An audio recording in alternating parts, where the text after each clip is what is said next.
Sisters, brothers, praise lord. అందరూ ఎలా ఉన్నారు? బాగున్నారా?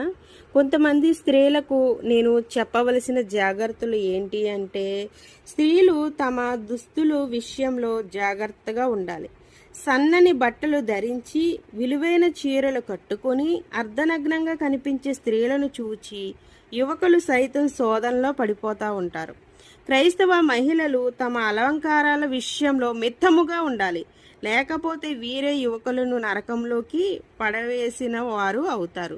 దావీదు పతనానికి కారణం బత్షెబ ఇతరులకు కనపడేటట్లు తాను ఎందుకు స్నానం చేయాలి? ఒకవేళ బత్షెబ దావీదు చూడాలని అలా చేసిందేమో. స్త్రీ పురుషులిద్దరూ ఇలాంటి విషయంలో సమాన బాధ్యత వహించవలసి ఉంటుంది. శోధన రావడం పాపం కాదు గాని దానికి లొంగిపోవడం పాపం. హల్లెలూయా. మీ ప్రియమైన యేసుబిడ్డ రామలక్ష్మి.